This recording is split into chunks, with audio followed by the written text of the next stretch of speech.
Yang pertama, dengan tegas, kalau apa yang akan dipaparkan hari ini oleh pemerintah yang hadir hari ini di forum Komisi 9, rapat dengar pendapat bicara tentang iuran BPJS dengan materi yang sama persis dengan apa yang sudah dibagikan ke kita, maka tutup saja sekarang. Karena sudah bolak-balik kita tuh menerima bahan presentasi. Kita nggak sedang mau ujian disertasi, kita juga nggak sedang mau kuliah, udah selesai perkuliahan kita, ya, udah lulus. Artinya kita nggak mau lagi ya dibohongin, ditawar-tawarin kayak anak kecil, mau permen yang ini atau permen yang ini atau permen yang ini, gitu. Tapi ternyata nggak ada yang manis gitu, 3 permen itu, kita nggak mau lagi. Jadi semua paparan yang sudah dikirim kami sudah baca. Kecuali punya BPJS Kesehatan baru kami baca hari ini karena baru dikirimkan sampai di meja kami pada saat kami menjelang rapat. Ini juga menjadi pertanyaan. Yang lainnya udah masuk kemarin, kenapa baru masuk pada hari ini? Padahal itu yang akan kita pertanyakan dan akan kita bahas pada rapat hari ini. Tapi kenapa justru paling lambat? Tapi udahlah, kita tidak mempersoalkan masalah materi karena kita tidak sedang mendiskusikan materi presentasi, tidak. Jadi kalau apa yang akan disampaikan oleh Pak Menteri atau Pak Dirut hanya sekitar putaran bahan presentasi, kita sudah khatam. Sudah selesai bacanya. Nggak ada guna. Ya, itu yang pertama. Yang kedua, saya hanya ingin mempertanyakan kepada semua yang hadir di sini mewakili pemerintah. Apakah pemerintah masih punya itikat baik untuk membela rakyat kecil?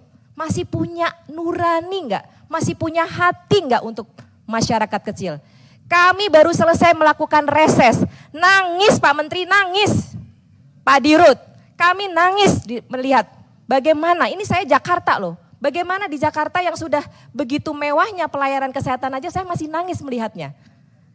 Karena masih banyak orang jualan pisang goreng harusnya masuk PBI enggak masuk.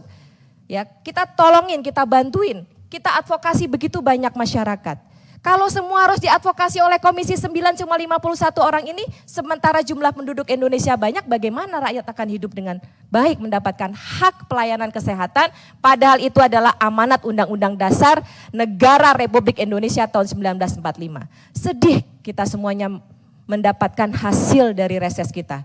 Kalau kemarin air mata kita udah kering hari ini. Kemarin saya benar-benar nangis melihat, datang ke rumah sakit melihat bagaimana mereka nggak bisa dilayani karena BPJS-nya belum bayar lunas, karena mereka harus hutang bayar sekolah, belum lagi terkena musibah banjir, semuanya hanyut, barang semuanya hilang. Kalau itu dialami oleh Bapak dan Ibu, apa yang akan Bapak Ibu rasakan? Bersyukur Bapak dan Ibu ini pejabat memiliki harta, memiliki banyak kemewahan. Bagaimana dengan rakyat kecil? Hanya untuk mendapatkan sedikit saja uang dari APBN, uang mereka juga karena mereka juga punya hak di situ. Kenapa begitu susah?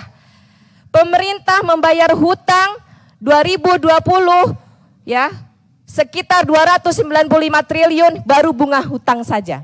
Belum pokok utangnya sekitar 350 sekian triliun. Mampu membayar hutang. Kenapa membayar defisit nggak mampu? Ini hak rakyat kecil. Membayar ratusan triliun mampu. Hutang. Kenapa? Karena kita malu terhadap negara yang dihutangin atau malu terhadap yang dihutangin. Tapi bagaimana kita bisa menjaga kebersamaan dan keutuhan NKRI ini dan bagaimana mensejahterakan masyarakat rakyat Indonesia. Rakyat kelas 3 ini kita cuma minta enggak banyak kok, cuma kelas 3 ini tolong dibantu, tolong dibantu.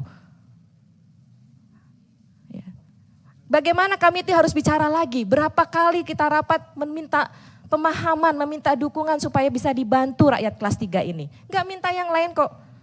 Itu yang kedua. Yang ketiga, sekarang kita mengalami satu proses migrasi yang sangat luar biasa, dahsyat angkanya.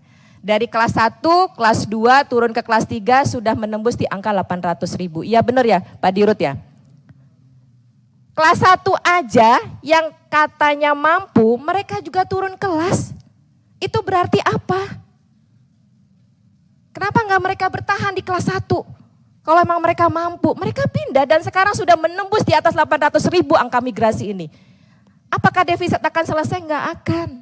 Hanya akan menambah benang ruwet dari masalah defisit BPJS ini. Maka kami yang terakhir, pimpinan, melengkapi dari apa yang sudah disampaikan oleh teman-teman sebelumnya, saya juga sama dengan teman-teman sebelumnya. Kalau rapat hari ini tidak ada keputusan apapun juga, tutup saja sekarang. Dan saya juga saat ini saya mohon pamit dari ruangan ini. Terima kasih. Assalamualaikum warahmatullahi wabarakatuh.